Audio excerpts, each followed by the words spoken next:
Na atualidade internacional, a Rússia iniciou na quinta-feira um ataque militar em larga escala contra a Ucrânia, país vizinho ao sul, por ordem do presidente russo Vladimir Putin.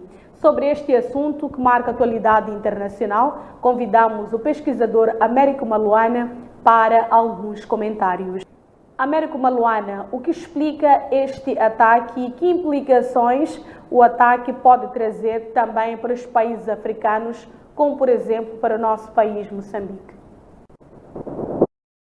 Bom, em primeiro lugar, permitam-me dizer que este ataque reflete mais uma vez a incapacidade da humanidade e dos governos em resolver os seus conflitos, as suas contendas por vias pacíficas. E o fim último é justamente esta agressão que está a chocar a todo mundo, justamente porque há experiências trágicas de conflitos e é respeitável que a humanidade, que os governos tivessem lições suficientes sobre as implicações da guerra e pautassem pelos caminhos pacíficos para resolver qualquer que seja o conflito. O que está em causa no conflito entre a Rússia e a Ucrânia são justamente questões geopolíticas e geoestratégicas, porque se nós formos olhar para a história, iremos perceber que está em causa que depois da Segunda Guerra Mundial, os países ocidentais uniram-se através do Tratado Norte-Atlântico justamente para defenderem os seus interesses. E, por outro lado, quando olhamos para o ano de 1989, nós verificamos que havia um conjunto de países que se desintegraram após a queda do Muro de Berlim. E entre esses países está a Ucrânia, que é um país que está muito próximo da Rússia em termos geográficos, e atualmente a Rússia volta a levantar um discurso que remete à ideia de que a Ucrânia faz parte da Rússia. Mas o que está em causa é que a Ucrânia tem pretensões de aderir à NATO e a Rússia vê esta pretensão como uma ameaça à sua segurança, e isso justifica a invasão. Mas o fato é que, justamente como eu dizia no princípio, reflete a incapacidade de resolver os conflitos por vias pacíficas, justamente porque houve uma digressão em termos diplomáticos, justamente para se encontrar um ponto de equilíbrio entre as partes, e isso não foi possível, tendo-se verificado o último ataque.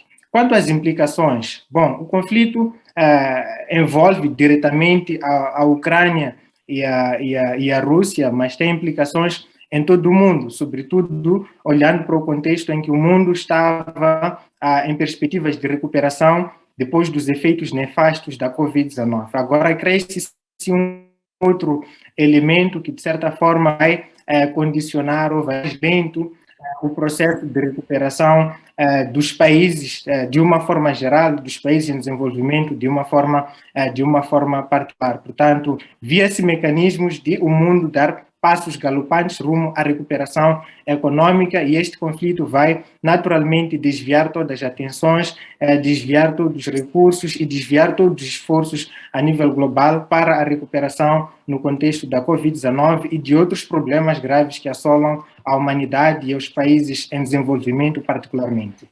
Américo Maluana, estamos cientes de que em nenhuma guerra há vencedores. Entretanto, a pergunta que lhe coloco é a seguinte: o que pode travar Putin? Será que as sanções que estão a ser feitas, portanto, por parte de alguns países são suficientes? Bom, estamos em contexto de guerra e certamente todos perdem. O levantamento de sanções era, na minha perspectiva, uma consequência previsível, sobretudo se formos olhar na perspectiva do governo russo, porque é das medidas mais imediatas em contextos de conflito, como se assiste atualmente. Mas receio que as sanções não sejam suficientes, justamente porque a Rússia estava ciente de que se iriam levantar sanções. O que está em causa é uma análise racional ou uma análise de custo-benefício, porque o pretexto da Rússia é de salvaguardar a sua segurança, impedindo que a Ucrânia faça parte da NATO, que colocaria o Ocidente muito próximo das das suas fronteiras. Portanto, se a Rússia eventualmente conseguir alcançar esse objetivo, certamente ele será superior em termos de benefício ao nível das consequências das sanções que serão impostas pelos diferentes Estados.